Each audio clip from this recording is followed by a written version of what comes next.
Hello friend, welcome to SR coaching classes official YouTube channel. आज की इस video में हम बात करने वाले हैं यूपी बोर्ड में होने वाले एग्ज़ाम जो 18 फरवरी को एग्ज़ाम है हिंदी का, उसके बारे में हम बात करने वाले हैं। ठीक है, यहाँ पर देखिए जो 2026 यानी हिंदी का जो पेपर है, ठीक है, इस विषय पर हम बात करने वाले हैं।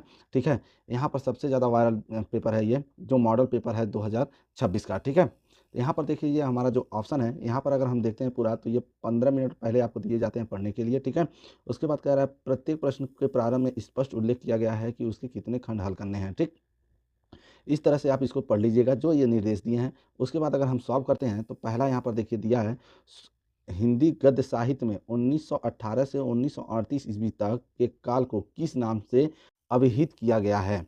तो ठीक है, इसका ऑप्शन सही होगा हमारा शुक्ल युग से। ठीक है, उसके बाद अगर हम नेक्स्ट क्वेश्चन देखते हैं तो यहाँ पर देखिए अगर जो हमारा नेक्स्ट क्वेश्चन है कह रहा है कहानी विधा का उदाहरण है। तो ठीक है, इसमें कौन सा ऑप्शन होगा हमारा अपना अपना भाग्य। ठीक है, अगर हम इसी तरह नेक्स्ट देखते हैं कह रहा भारतेंदु के सहयोगी थे। तो ये कौन थे हमारे, ये ऑप्शन होगा हमारा, तो इसके ऑप्शन जो होगा थर्ड ऑप्शन होगा बाल कृष्ण भट्ट। ठीक है, उसी तरह अगर हम नेक्स्ट क्वेश्चन देखते हैं तो देखिए यहाँ पर कह रहा है किस रचनाकार के निबंध प्रायः स्मरणात्मक हैं। तो ये कौन से हैं हमारे महादेवी वर्मा। ठीक है, फिर कह रहा है राजा शिव प्रसाद सितारे हिंद की रचनाओं की भाषा शैली है।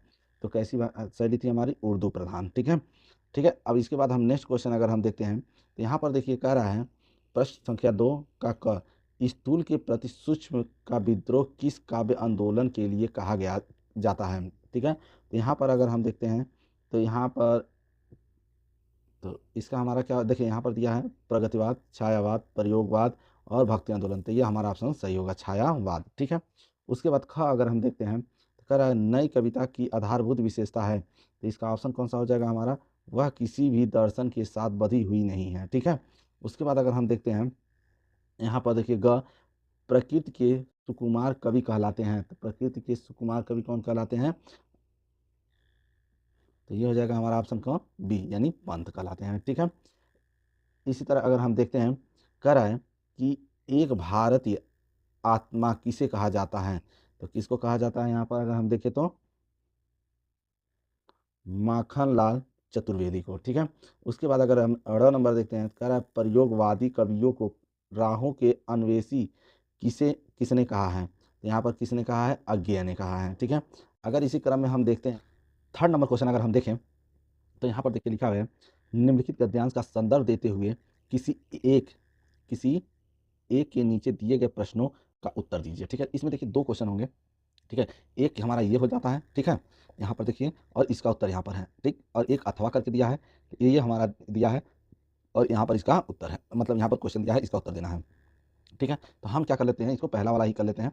यहाँ पर देखिए लिखा है इसलिए मैं मानता हूँ कि दुख भगवान का वरदान है अहम और किसी औसत से गलता नहीं। दुख ही भगवान का अमृत है, वह क्षण सचमुच ही, ठीक है, भाग्योदय का हो जाता है अगर हम उसमें भगवान की कृपा को पहचान लें। उस क्षण यह सरल होता है। ठीक है, इसको अच्छी तरह से पढ़ेंगे आप। उसके बाद देखिए यहाँ पर पहला क्वेश्चन जो दिया है उपयुक्त गद्यांश का संदर्भ लिखिए। ठीक है, इसका हमको क्या लिखना है, संदर्भ लिखना है। ठीक है, जो ये गद्यांश दिया गया है इसका हमको क्या लिखना है, संदर्भ लिखना है। तो ठीक है, पहले मैं इसका संदर्भ लिख देता हूँ, आप लोग को दिखा देता हूँ। ठीक है, तो यहाँ पर देखिए ये हमने संदर्भ लिख दिया है। तो यहाँ पर देखिए जो संदर्भ है कह रहा है, संदर्भ में पहले देखते हैं कह रहा है प्रस्तुत गद्यांश भाग्य और पुरुषार्थ पाठ से लिया गया है। ठीक है, तथा इसके लेखक जैनेन्द्र कुमार हैं। ठीक है, अब दूसरा क्वेश्चन अगर हम देखें तो दूसरा हमारा क्वेश्चन क्या है, दूसरा क्वेश्चन कह रहा है रेखांकित अंश की व्याख्या कीजिए। ठीक है, तो इसका भी आंसर हम देख लेते हैं। दूसरा कह रहा है उस क्षण यह सरल होता है कि हमें अपने से जुड़े और भाग्य की सम्मुख हो। ठीक है, इसका अर्थ है कि जब हम दुख को भगवान की कृपा मानकर स्वीकार कर लेते हैं तो हमारा अहंकार नष्ट हो जाता है और हम स्वयं की भगवान की इच्छा के प्रति समर्पित कर देते हैं। ठीक है, उसके बाद अगर हम थर्ड नंबर क्वेश्चन देखते हैं, यहाँ पर अगर हम देखते हैं थर्ड नंबर क्वेश्चन, तो देखिए लेखक ने दुख को ईश्वर का वरदान क्यों माना है। तो अब इसका आंसर हम दो लोग देख लेते हैं क्या होगा। तो यहाँ पर देखिए जो क्वेश्चन था लेखक ने ईश्वर का वरदान क्यों माना है। तो यहाँ पर जो आंसर होगा क्योंकि यह अहंकार को गलाता है जो किसी अन्य औषधि से संभव नहीं है। ठीक है, इसका आंसर ये होगा। ठीक है, जो अब चौथा क्वेश्चन देखते हैं कि चौथा क्वेश्चन का आंसर क्या होगा। यहाँ पर देखिए अगर हम चौथा क्वेश्चन की बात करते हैं तो लेखक के अनुसार व्यक्ति के भाग्योदय का क्षण कौन सा है। ठीक है, तो अब इसका आंसर होगा हमारा देखिए, लेखक के अनुसार वह क्षण सचमुच भाग्योदय का हो जाता है जब हम दुख में भी भगवान की कृपा को पहचान लेते हैं। ठीक है, अब नेक्स्ट क्वेश्चन है हमारा, पांचवा क्वेश्चन है। यहाँ पर अगर हम पांचवा क्वेश्चन देखते हैं, कह रहा है लेखक के अनुसार पुरुषार्थ का क्या उद्देश्य होता है, तो इसका भी आंसर हम देख लेते हैं। यहाँ पर देखिए, पांचवा क्वेश्चन का जो आंसर है, पांचवा क्वेश्चन क्या था, लेखक के अनुसार पुरुषार्थ का क्या उद्देश्य है। यहाँ लिखेंगे क्या, लेखक के अनुसार पुरुषार्थ का उद्देश्य उस आलोक के प्रति अपनी आंखों को खोलना है जो सदा सर्वदा कण कण में व्याप्त है। इसे कोई दूसरा लक्ष्य मानना बहुत ही बड़ी भूल होगी। ठीक है, इसका आंसर हमारा ये होगा। ठीक है, नेक्स्ट क्वेश्चन देखते हैं। यहाँ पर देखिए, जो हमारा अब अथवा है, तो मैंने एक ही क्वेश्चन करना होता तो मैंने पहला वाला कर दिया, दूसरा वाला मैं छोड़ दिया हूँ। ठीक है, आप लोग इसे अच्छी तरह से देख लीजिए, आप लोग खुद कर सकते हैं। उसके बाद अगर हम देखते हैं चौथा क्वेश्चन, यहाँ पर देखिए चौथा क्वेश्चन कर रहा है पद्यांश पर आधारित निम्नलिखित प्रश्नों के उत्तर लिखिए। ठीक है, अब यहाँ पर देखिए क्या है। ठीक है, अब यहाँ पर अगर हम चौथा क्वेश्चन का देख लेते हैं, तो कह रहा है यही आता है इस मन में, छोड़ धाम धन जाकर मैं भी रहूं उसी वन में। ठीक है, फिर यहाँ पर देखिए अंडरलाइन बहुत जरूरी है, देख लीजिए यहाँ पर अंडरलाइन, प्रिय के व्रत में विघ्न न डालूं रहूं निकट भी दूर, यानी व्यथा रहे पर साथ साथ ही समाधान भरपूर। ठीक है, अब यहाँ पर देखिए हर्ष डूबा हो रोदन में, यही आता है इस मन में। तो ये देखिए हमारा पद्यांश दे दिया है, अब इसको पढ़े हैं। ठीक है, अब इसको पढ़कर ये जितने दिए हैं इसका हमको आंसर बताना है। तो देखिए पहला क्वेश्चन करा है उपयुक्त पद्यांश का शीर्षक एवं कवि का नाम बताइए। तो देखिए जो ये उपयुक्त ये दिया है, इसके जो लेखक हैं वो क्या है हमारे, यही आता है इस मन में गीत शीर्षक यानी मैथिली सरल गुप्त द्वारा रचित गई है। ठीक है, यहाँ पर देख लेते हैं हम। और उसके बाद दूसरा अगर क्वेश्चन कर रहा है उपयुक्त पद्यांश में कौन सा रस प्रयुक्त हुआ है। ठीक है, तो ये इसमें कौन सा रस है, देखिए छोड़ के वन, यानी इसमें कौन सा आ रहा है हमारा, वियोग रस आ रहा है। ठीक है, तो इसमें कौन सा रस प्रयोग किया गया है, वियोग रस। उसके बाद अगर हम देखें थर्ड नंबर क्वेश्चन देखते हैं, रेखांकित अंश की व्याख्या कीजिए। ठीक है, तो अब हमारा रेखांकित कौन था, देखिए ये हमारा जो है ये रेखांकित है। ठीक है, अगर हम यहाँ पे ध्यान दें तो ये हमारा जितना भी है ये क्या हमारा रेखांकित है, और इसका क्या करना है, हमको व्याख्या बनाना है। ठीक है, तो हम इसका व्याख्या भी देख लेते हैं क्या होगा। ठीक है, यहाँ देखिए मैंने जो चौथे चार क्वेश्चन बताए थे यहाँ पर लिख दिया है, यही आता है इस मन में गीत शीर्षक मैथिली सरल गुप्त द्वारा, जो पहले का आंसर है, और दूसरे का आंसर क्या है, वियोग रस से लिया गया है। और तीसरा हमारा क्वेश्चन था क्या, लेखक ने दुख, जो तीसरा क्वेश्चन था रेखांकित अंश की व्याख्या कीजिए। ठीक है, तो जो रेखांकित था यहाँ पर देखिए उसका व्याख्या है, इन पंक्तियों में उर्मिला कहती हैं कि वह अपने प्रिय लक्ष्मण के वनवास के व्रत में कोई भी बाधा नहीं डालना चाहती हैं ताकि वह अपना कर्तव्य निभा सकें। इस प्रकार उन्हें अपने प्रिय के समीप होने का समाधान तो मिलेगा, लेकिन साथ ही दूर रहने की व्यथा भी रहेगी। ठीक है, उसके बाद देख लेते हैं हम नेक्स्ट क्वेश्चन देखते हैं। नेक्स्ट क्वेश्चन देखिए यहाँ पर दिया है, रहूं निकट भी दूर से क्या अभिप्राय है। ठीक है, तो अगर इसका हम आंसर देखते हैं, इसका अर्थ यह होगा कि उर्मिला शारीरिक रूप से लक्ष्मण से दूर यानी वन में रहेंगी ताकि उनके व्रत में विघ्न न पड़े। ठीक है, लेकिन मानसिक और भावनात्मक रूप से वह उनके निकट ही रहेंगी। ठीक है, ये था हमारा जो चौथे का आंसर था। अब पांचवा क्वेश्चन देख लेते हैं। पांचवा क्वेश्चन देखिए, उपयुक्त पद्यांश में कौन सा अलंकार प्रयुक्त किया गया है। तो इसमें कौन सा अलंकार प्रयुक्त किया गया है, बता सकते हैं आप लोग। तो इसमें विरोधाभास अलंकार प्रयुक्त किया गया है। तो यहाँ पे लिखेंगे क्या, विरोधाभास। ठीक है, यहाँ पे आप लोग लिख लीजिएगा विरोधाभास अलंकार। ठीक है, प्रयुक्त किया गया है। ठीक, अब इसमें देखिए एक अथवा दिया है, तो देखिए चाहे ये ऊपर वाला आप कर सकते थे, या यहाँ पर देखिए अथवा करके दिया है, इसमें से कोई एक क्वेश्चन कर सकते थे, और फिर इसी तरह इसमें भी 5 क्वेश्चन है, आप इन पांचों का जवाब दे देंगे। ठीक है, तो मैंने ऊपर वाला क्वेश्चन कर दिया इसलिए मैं इसको छोड़ दे रहा हूँ। अब यहाँ पर देखते हैं अगर पांचवा क्वेश्चन अगर देखें तो कह रहा है निम्नलिखित में से किसी एक लेखक का जीवन परिचय देते हुए उनकी कृतियों का उल्लेख कीजिए जो कि 80 वर्ड होना चाहिए। ठीक है, इसमें देखिए 4 ऑप्शन दिया है, जैनेंद्र कुमार, दूसरा दिया है हजारी प्रसाद, ठीक है, और तीसरा दिया है डॉक्टर एपीजे अब्दुल कलाम, और चौथा दिया है हरशंकर परसाई। ठीक है, तो यहाँ पर हम हजारी प्रसाद द्विवेदी पर लिखते हैं। ठीक है, तो देखिए कैसे लिखना है इसका आंसर। तो यहाँ पर देखिए जो पांचवे का क है हजारी प्रसाद द्विवेदी। ठीक है, हम हजारी प्रसाद द्विवेदी पर लिख रहे हैं जीवन परिचय। ठीक है, इनका देखिए जन्म जो हुआ था 1907 ईस्वी को हुआ था। जन्म स्थान क्या था हमारा, जन्म स्थान क्या था, आरत दुबे का छपरा। ठीक है, पिता थे, पिता अनमोल द्विवेदी। ठीक है, माता ज्योतिषमती। ठीक है, बचपन का नाम इनका था वैद्यनाथ द्विवेदी। मृत्यु इनकी 1979 ईस्वी में हुआ था। ठीक है, आप इस तरह से जैसे इसमें लिखा गया है इस तरह से क्या करेंगे, एक तरफ साइड में इनका जन्म मृत्यु और स्थान लिख लेंगे। ठीक है, उसके बाद जीवन परिचय देखिए क्या है, यह है जीवन परिचय, आचार्य हजारी प्रसाद का जन्म, ठीक है, सन 1907 ईस्वी में आरत दुबे का छपरा गांव के प्रतिष्ठित सरयूपरी ब्राह्मण कुल में हुआ था। ठीक है, इनके पिता का नाम अनमोल द्विवेदी था तथा माता का नाम ज्योतिषमती थी। माता ज्योतिषमती का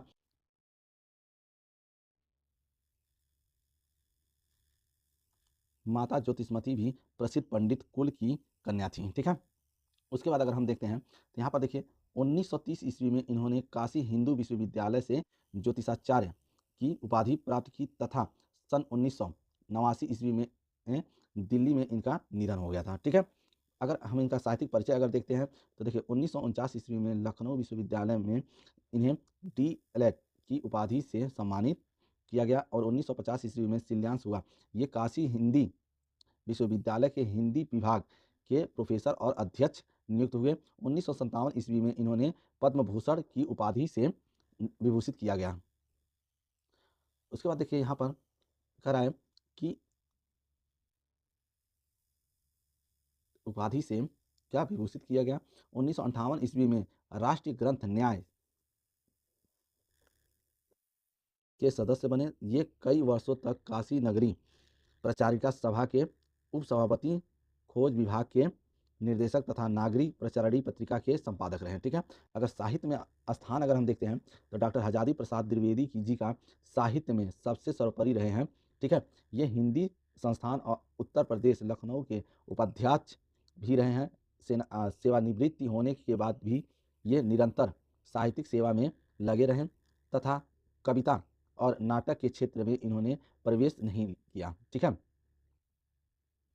उसके बाद अगर हम देखते हैं प्रमुख रचना अगर देखते हैं तो अशोक के फूल, कुटज, विचार प्रवाह, विचार और वितर्क, कल्पलता। ठीक है, अगर हम देखते हैं नेक्स्ट इसका भाषा, इनकी भाषा अगर देखते हैं तो इनकी भाषा में संस्कृत के तत्सम शब्दों के साथ उर्दू, फारसी एवं अंग्रेजी के प्रचलित शब्दों का प्रयोग किया गया है। ठीक है, अगर हम शैली की बात करें तो गवेषणात्मक, विचारात्मक और वर्णनात्मक और व्याख्यानात्मक हैं। ठीक है, ये हमारे थे हजारी प्रसाद त्रिवेदी के जीवन परिचय। ठीक है, नेक्स्ट क्वेश्चन देखते हैं। यहाँ पर देखिए नेक्स्ट क्वेश्चन है ख नंबर 5वें का। अगर हम ख देखते हैं तो कह रहा है निम्नलिखित में से किसी एक कवि का जीवन परिचय देते हुए उनकी कृतियों का उल्लेख कीजिए। सीमा जो होना चाहिए क्या होना चाहिए। अच्छा, यहाँ इसमें देखिए भारतेंदु हरिश्चंद्र या सुमित्रानंद पंत और महादेवी वर्मा और अज्ञे। ठीक है, तो यहाँ पर हम क्या करते हैं, देखिए इसमें भारतेंदु हरिश्चंद्र के बारे में हम लिखते हैं। ठीक है, यानी जीवन परिचय जो लिखेंगे वो किनका लिखेंगे, भारतेंदु हरिश्चंद्र जी के। ठीक है, तो यहाँ पर देख लेते हैं कैसे लिखना है। यहाँ पर देखिए भारतेंदु हरिश्चंद्र जी के बारे में पहले ही लिख दिया गया है कि जन्म क्या हुआ 1850 में हुआ था। जन्म स्थान काशी उत्तर प्रदेश में। पिता का नाम जो था वो गोपाल चंद्र, ठीक है, गिरधर दास थे। माता पार्वती देवी, पत्नी पत्नी मन्ना देवी। भाषा ब्रज भाषा एवं खड़ी बोली। ठीक है, शैली मुक्तक। मृत्यु 1885 में। ठीक है, अगर यहाँ इनका जीवन परिचय देखते हैं तो कह रहा है भारत, देखिए कैसे लिखना है ये मैं बोल देता हूँ, आप लोग लिख लीजिएगा। भारतेंदु हरिश्चंद्र जी का जन्म 1850 ईस्वी में हुआ था। ठीक है, तथा इनका जन्म स्थान काशी उत्तर प्रदेश में हुआ था। ठीक है, ये गिरधर दास, ठीक, के ज्येष्ठ पुत्र भारतेंदु हरिश्चंद्र थे। जब ये 5 वर्ष के थे तब माता पार्वती देवी तथा 10 वर्ष के थे तब, यहाँ पर देखिए इनका जीवन परिचय। ठीक है, भारतेंदु हरिश्चंद्र जी का जन्म 1850 ईस्वी में हुआ था। जन्म स्थान काशी उत्तर प्रदेश में हुआ था। ठीक है, इनके पिता गिरधर दास के ज्येष्ठ पुत्र भारतेंदु हरिश्चंद्र थे। ठीक है, जब ये 5 वर्ष के थे तब इनकी माता की मृत्यु हो गई थी। ठीक है, और जब ये 10 वर्ष के थे तब इनके पिता का निधन हो गया था। ठीक है, अब बीमाता मोहन बीवी का इन पर विशेष प्रेम न होने के कारण इनके पालन पोषण का भार कालीकदमा दाई तथा तिलकधारी नौकर पर रहा। बलिया से लौटने के, ठीक है, के अनंतर पारिवारिक तथा अन्य सांसारिक चिंताओं तथा क्षय रोग से ग्रस्त होने के कारण 1885 ईस्वी में भारतेंदु जी का देहांत हो गया। ठीक है, अब साहित्यिक परिचय, तो इनका साहित्यिक परिचय यहाँ पर है, देख लीजिए आप लोग अच्छे से। ठीक है, उसके बाद अगर हम देखते हैं तो यहाँ पर देखिए साहित्य में स्थान भी देख लीजिए। इनमें जो साहित्य में स्थान है, भारतेंदु जी का साहित्य में महत्वपूर्ण स्थान है। इन्होंने अपनी विपुल धनराशि की, ठीक है, राजनी ठार द्वारा दान, परोपकार, संरचनाओं को विमुक्त हस्त से चंदा आदि पर व्यय कर दिया। ठीक है, अगर इनकी रचनाएं अगर हम देखते हैं, प्रमुख रचनाएं जो हैं प्रेम माधुरी, प्रेम तरंग, प्रेम प्रलाप, प्रेम सरोवर। ठीक है, अगर हम भाषा की बात करते हैं तो ब्रज भाषा एवं खड़ी बोली, और शैली की बात करते हैं मुक्तक। ठीक है, ये थी, तो यह था हमारा क्या, भारतेंदु हरिश्चंद्र की जीवन परिचय। ठीक है, नेक्स्ट क्वेश्चन देखते हैं। यहाँ पर देखिए क्वेश्चन नंबर 6। ठीक है, अगर हम क्वेश्चन नंबर 6 करते हैं, देखते हैं कहानी तत्वों के आधार पर खून की रिश्ता अथवा लाठी कहानी की समीक्षा कीजिए। ठीक है, जो 80 वर्ड में होना चाहिए, या आप इसको लिखिए खून का रिश्ता या लाठी कहानी की, या बहादुर कहानी के प्रमुख पात्र का चरित्र चित्रण कीजिए। ठीक है, इसमें से कोई एक करना है जो कि आपको 5 नंबर, चाहे इसको करेंगे तो 5 नंबर मिलेगा, चाहे इसको लिखेंगे तो 5 नंबर मिलेगा। ठीक है, तो यहाँ पर मैं बहादुर, ठीक है, कहानी के प्रमुख पात्र का चरित्र चित्रण करने जा रहा हूँ, ठीक है। जो बहादुर है इनके बारे में मैं लिखने जा रहा हूँ, इसी कहानी के बारे में, ठीक है। तो देख लीजिए कैसे लिखना है। यहाँ पर देखिए प्रश्न दे दिया हमारा, प्रश्न संख्या 6 यहाँ पर लिखा हुआ है बहादुर, ठीक है। करा है। यहाँ पर देखिए ये कहानी है हमारी पूरी, ठीक है, कि कैसे लिखना है। अच्छा, यहाँ पर अगर हम देखते हैं तो देखिए लिखना स्टार्ट करते हैं। तो यहाँ पर देखिए अमरकांत जी की द्वारा लिखित इस कहानी में आधुनिक भारत के छोटे से परिवार का परिवेश है। बहादुर नेपाल का 12-13 वर्ष का लड़का है जो इस कहानी का नायक है, ठीक है, ये था। अब इसमें देखिए कौन कौन है, भोला और ईमानदार। तो यहाँ अगर हम देखते हैं तो बहादुर स्वभाव से बहुत ही भोला है, उसमें कोई छल कपट नहीं है। गरीब होने के बावजूद वह अत्यधिक ईमानदार और उसमें लालच नहीं है, ठीक है। अगर इसी तरह अगर हम देखते हैं तो परिश्रमी और व्यवहार कुशल, ठीक है। तो वह घर के सारे काम बिना किसी आलस का या अनियमनपन के करता था। अपनी व्यवहार कुशलता से वह परिवार के सदस्यों को प्रभावित कर लेता था, ठीक है। अब देखिए यहाँ हंसमुख और मृदुभाषी, वह हर समय हंसते रहने वाला और मीठा बोलने वाला लड़का है, ठीक है। उसके बाद अगर देखते हैं स्नेही, सहनशील और स्वाभिमानी, वह माँ के स्नेह का भूखा है और अब निर्मल में अपनी माँ की छवि देखता है, ठीक है। वह बहुत सहनशील है, लेकिन जब उस पर चोरी का झूठ इल्जाम लगाया जाता है तो वह उदास होता है। नेक्स्ट क्वेश्चन देखते हैं। यहाँ पर देखिए जो 7वां नंबर क्वेश्चन है, 7वां नंबर क्वेश्चन, स्वपठित खंडकाव्य के आधार पर निम्नलिखित प्रश्नों में से किसी एक प्रश्न का संक्षिप्त उत्तर दीजिए, जो कि 80 वर्ड, ठीक है। अब देखिए यहाँ पर दो हैं, यहाँ पर क है मतलब आलोकवृत है खंडकाव्य से, जा, ठीक है, यहाँ पर इसमें से कोई एक करना है। फिर ख में से इन दोनों में से कोई एक करना है। या देखिए ग में से भी दो क्वेश्चन है, एक ये और एक ये, इन दोनों में से करना है। घ में से भी चाहे इसको कीजिए चाहे इसको कीजिए, ठीक है। अड़ में से भी चाहे इसको कीजिए चाहे इस वाले क्वेश्चन को कीजिए। इस तरह से क्वेश्चन दिया है, ठीक है। इन सब में से हमें क्या करना है, एक कोई करना है, ठीक है ना। तो हम एक पर किसी पर एक टिप्पणी लिख देते हैं, ठीक है। तो मैं यहाँ पर लिखता हूँ त्यागपथी खंडकाव्य की प्रमुख नारी पात्र, ठीक है। मैं इस पर लिखता हूँ चरित्र गुणों पर प्रकाश डालिए, ठीक है। तो मैं इसका लिखने चल रहा हूँ, ठीक है। तो इसको कैसे लिखना है आप लोग देख लीजिए। तो देखिए यहाँ पर प्रमुख नारी पात्र, ठीक है। तो देखिए कविवर रामेश्वर शुक्ल आंचल द्वारा रचित त्यागपथिक खंडकाव्य की प्रमुख नारी पात्र राजश्री हैं, ठीक है। आदर्श नारी, ठीक है। राजश्री एक अच्छे परिवार की नारी हैं तथा स्वभाव भी इनका बहुत अच्छा है। जब इनके पति गिरिवर्धन का मृत्यु हो जाती है तब राजश्री खुद ही आत्मदाह करना चाहती हैं, ठीक है। उसके बाद अगर हम देखते हैं देशभक्ति एवं जन कल्याणी, यह अपने प्रजा का बहुत ही ध्यान रखती हैं तथा प्रजा से बहुत प्रेम और स्नेह करती हैं तथा यह बहुत ही अच्छी नारी थी, ठीक है। उसके बाद अच्छी एवं सभ्य महिला, यह बहुत ही सभ्यकारी महिला थी अब तथा अपने भाई पिता से बहुत ही प्रेम करती थी, ठीक है। इस तरह से आप थोड़ा और भी इसको लिख सकते हैं, ठीक है, अपनी तरह से बनाकर इसको आप लिख सकते हैं, ठीक है। नेक्स्ट क्वेश्चन देखते हैं। खंड ख हमारा स्टार्ट हो गया है। अब खंड ख का देखते हैं। देखिए प्रश्न 8वां का ककर निम्नलिखित संस्कृत गद्यांश का संदर्भ सहित हिंदी में अनुवाद कीजिए, ठीक है। तो अब देखिए ये हमारा संस्कृत दिया है और इसका क्या करना है, अनुवाद करना है, या इसको हमको क्या करना है, हिंदी में अनुवाद करना है, ठीक है। तो मैं इसमें इसका अर्थ लिख रहा हूँ, ठीक है।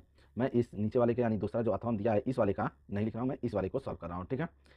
तो इसका अर्थ देख लीजिए आप लोग। यहाँ पर देखिए अगर हम 8वें का क देख लेते हैं, करा है संदर्भ अगर देखते हैं तो यह गद्यांश बृहदारण्यक उपनिषद से लिया गया है, ठीक है। इसमें महर्षि याज्ञवल्क्य अपनी पत्नी मैत्री को, ठीक है, आत्मा के महत्व का उपदेश देते हुए सांसारिक, ठीक है, संबंधों की वास्तविक प्रीति पर प्रकाश डालते हैं, ठीक है। अब देखिए अनुवाद क्या है इसका, यहाँ संदर्भ हम लिख चुके हैं, अनुवाद, हे मैत्री, पति पत्नी के स्वार्थ के लिए प्रिय, ठीक है, नहीं होता बल्कि आत्मा के स्वार्थ के लिए, ठीक है, ही पति प्रिय होता है। इसी प्रकार पत्नी भी पति के स्वार्थ यानी कामना के लिए प्रिय नहीं होता, आत्मा के स्वार्थ के लिए ही पत्नी प्रिय होती है। पुत्र या धन भी अपने आप में प्रिय नहीं होते, आत्मा के स्वार्थ के लिए ही वह प्रिय होते हैं। इसी प्रकार सब कुछ अपने आप में प्रिय नहीं होता है, आत्मा के स्वार्थ के लिए कुछ प्रिय होता है, ठीक है। यह इसका अर्थ है। नेक्स्ट क्वेश्चन करते हैं। यहाँ देखिए अब ख नंबर, निम्नलिखित श्लोक का हिंदी में संदर्भ अनुवाद कीजिए, ठीक है। अब देखिए ये दो श्लोक हैं, ठीक है, चाहे आप इसको कीजिए चाहे आप इसको कीजिए, अथवा दिया हुआ है, ठीक है। इन दोनों में से किसी एक को आपको सॉल्व करना है। तो मैं इस वाले को सॉल्व ना कर मैं इस वाले को सॉल्व करता हूँ, ठीक है। यहाँ देखिए यहाँ पर लिखा है सुखार्थीन कुतो से लेकर क्या है त्यजते सुखम, ठीक है। मैं इसी को क्या करूँगा, सॉल्व करूँगा, ठीक है। मैं इसका अनुवाद बताता हूँ। तो यहाँ देखिए लिखा है सुखार्थीन से लेके त्यजते सुखम, ठीक है। अब इसका संदर्भ हम पहले देख लेते हैं। तो कह रहा है प्रस्तुत श्लोक में हमारी पाठ्य पुस्तक हिंदी खंड के संस्कृत खंड में से संकलित सुभाषतान, ठीक है, नामक पाठ से लिया गया है, ठीक है। अब व्याख्या अगर इसका देखते हैं तो देखिए व्याख्या क्या होता है। सुख चाहने वाले को विद्या कहाँ, विद्या चाहने वाले को सुख कहाँ, विद्या की चाहत की रखने वाले को सुख त्याग देना चाहिए और सुख चाहने वाले को विद्या त्याग देना चाहिए, ठीक है। इसका अर्थ है यह, ठीक है। नेक्स्ट क्वेश्चन देखते हैं। यहाँ पर देखिए 9 नंबर हम क्वेश्चन देखते हैं। कह रहा है निम्नलिखित में से किन्हीं 2 प्रश्नों का संस्कृत में उत्तर दीजिए, ठीक है। अगर हम यहाँ पर देखें तो 2 प्रश्नों का यानी 1 2 3 4 क्वेश्चन है, इसमें सिर्फ आपको 2 क्वेश्चन करने हैं, ठीक है। विद्यार्थी किम त्यजते, ठीक है। तो अब देख लेते हैं कौन सा हमें करना है। तो देखिए पहले का जो आंसर होगा हमारा क्या होगा, विद्यार्थी सुखम त्यजते, ठीक है। दूसरा क्वेश्चन देखते हैं। देखिए दूसरा क्वेश्चन जो दिया है वर्षा काले पर्वत शिखराण के तुलितानी, ठीक है। तो इसका जो आंसर होगा वो क्या होगा, वर्षा काले पर्वत शिखराणी माघ तुलितानी, ठीक है। इसका आंसर भी हम दिखा देते हैं आपको क्या होगा। यहाँ देखिए इसका आंसर है वर्षा काले पर्वत शिखराणी माघे तुलितानी, ठीक है। ये 2 आंसर हो चुके हैं हमारे। अब देखते हैं यहाँ पर देखिए 10 नंबर क्वेश्चन का क कह रहा है भयानक रस अथवा अद्भुत रस की परिभाषा लिखकर उसका उदाहरण दीजिए, ठीक है। और देखिए इसी तरह अगर हम ख का भी देख लेते हैं तो अनुप्रास अलंकार अथवा अन्वय अलंकार की परिभाषा उदाहरण सहित लिखिए, ठीक है। ये भी 2 नंबर का हमारा है, ये भी 2 नंबर का हमारा है, ठीक है। तो पहले मैं इन दोनों का आंसर देख लेते हैं क्या होगा। तो भयानक रस और अद्भुत रस की, ठीक है, इन दोनों में से किसी एक को लिखना है, ठीक है। तो चलिए हम देख लेते हैं क्या होगा इसका आंसर। तो यहाँ पर देखिए जो 10 नंबर का पहला क है, कह रहा है भयानक रस। तो हम यहाँ पर भयानक रस का डिफिनेशन देंगे। कह रहा है भयानक रस का अस्थायी स्वभाव भय होता है, ठीक है। क्या होता है हमारा, भय होता है। जब किसी भयानक यानी, ठीक है, डरावनी वस्तु या दृश्य को देखकर भय नामक अस्थायी भाव जागृत होता है तो वहाँ भयानक रस होता है, ठीक है। जैसे कि अगर इसका उदाहरण देखते हैं, उधर गजरती सिंधु लहरिया कुटल काल के जालो सी चली आ रही है फेन उंगलियां फैन फैलाए प्याला सी, ठीक है। ये हो गया इसका एग्जाम्पल, ठीक है। उसके बाद देखिए ख नंबर का रहा था अनुप्रास अलंकार, ठीक है, क्वेश्चन में दिया था, ठीक। तो यहाँ पर अगर हम देखते हैं, देखिए जो अगर हम 10वां का ख का आंसर क्वेश्चन देखते हैं तो कह रहा था कि अनुप्रास अलंकार या अन्वय अलंकार की क्या परिभाषा। तो हम यहाँ पे अनुप्रास अलंकार की परिभाषा लिखेंगे। यहाँ पर कह रहा है जहाँ एक वर्ण या व्यंजनों की आवृत्ति बार बार हो वहाँ अनुप्रास अलंकार होता है, ठीक है। जैसे एग्जाम्पल में देखें तरनी तनुजा तर तमाल तरुवर बहु छाए, ठीक है। ये इसका एग्जाम्पल था, ठीक है। अब ग नंबर हम क्वेश्चन देख लेते हैं। ग नंबर का क्या होगा, देखिए जो ग नंबर क्वेश्चन है, देखिए यहाँ पर लिख रहा है चौपाई छंद अथवा कुंडली छंद की परिभाषा उदाहरण सहित लिखिए। इन दोनों में से किसी एक को हमको सॉल्व करना है, ठीक है। तो यहाँ पर हम लिखेंगे क्या, चौपाई। तो चौपाई, ठीक है। तो यहाँ पर देखिए चौपाई, चौपाई सममात्रिक छंद है। इसमें 4 चरण होते हैं, प्रत्येक चरण में 16 मात्राएं होती हैं, ठीक है। अगर इसके बाद अगर हम देखते हैं इसका एग्जाम्पल देख लेते हैं। तो जय हनुमान ज्ञान गुरु सागर जय कपीस तिहु लोक उजागर रामदूत अतुलित बलधामा अंजनी पुत्र पवन सुतनामा, ठीक है। इसमें देखिए क्या है, 16 मात्राएं हैं, ठीक है। नेक्स्ट क्वेश्चन देखते हैं। अगर हम नेक्स्ट क्वेश्चन देखते हैं 11 नंबर का, निम्नलिखित में से किसी एक विषय पर निबंध लिखिए, ठीक है।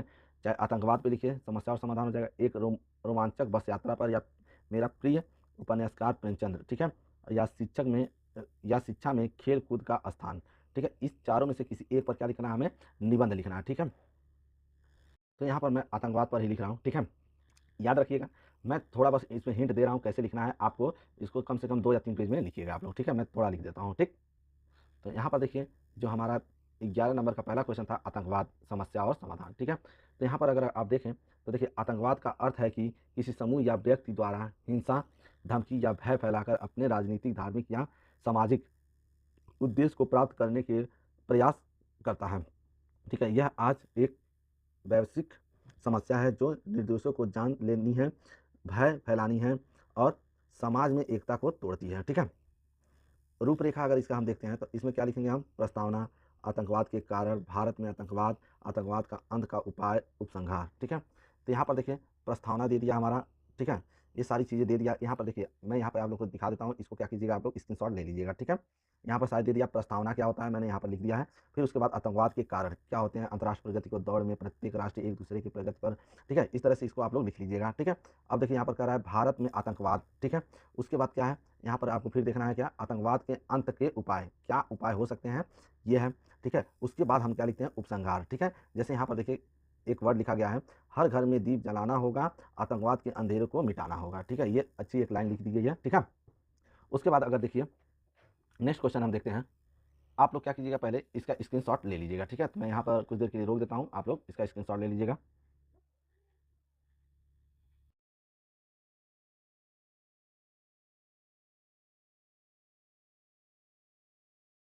ठीक है, अब नेक्स्ट क्वेश्चन देखते हैं। 12 नंबर क्वेश्चन देखते हैं। 12 का पहला, नैनम का संधि विच्छेद होगा, ठीक है। तो इसमें देखते हैं कौन सा होगा हमारा ऑप्शन से। तो पहले का हमारा ऑप्शन ये होगा, नेधन अनम, ठीक है।